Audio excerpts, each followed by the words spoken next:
శ్రీ విజయదుర్గ అమ్మవారిపై భక్తితో ఘటాల ఊరేగింపు నిర్వహించిన శ్రీ శక్తిపీఠం భవానీలు.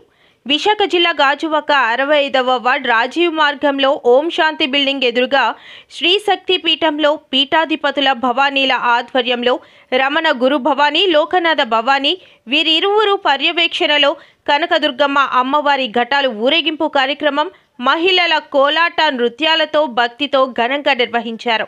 ఈ కార్యక్రమాన్ని ఉద్దేశించి పీఠం గురు భవానీ రమణ లోకనడం భావని మాట్లాడుతూ, నేటికి 11 సంవత్సరాలుగా మా శ్రీశక్తి పీఠంలో ప్రతి సంవత్సరం విజయదశమికి చండీ యాగానికి మా పీఠం భవానీలు విజయవాడ కనకదుర్గమ్మ అమ్మవారి మాలను ధరించి భక్తి శ్రద్ధలతో పూజలు నిర్వహించుకుని వస్తున్నామని అన్నారు.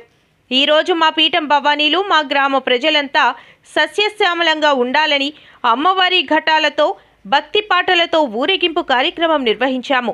ముఖ్యంగా మా భవానీలు పూజలు నిర్వహించడానికి పీఠానికి సహకరించిన ప్రముఖ హోల్సేల్ రైస్ వ్యాపారస్తులు రమణాజీ గారికి ప్రత్యేక కృతజ్ఞతలు తెలియజేస్తూ, అమ్మవారి ఆశీస్సులు ఆ కుటుంబంపై ఉండాలని మనసారా కోరుకుంటూ, ప్రజలంతా సుఖ సంతోషాలతో ఉండి ఆ అమ్మవారి కృపకు పాత్రులవుతారని అన్నారు.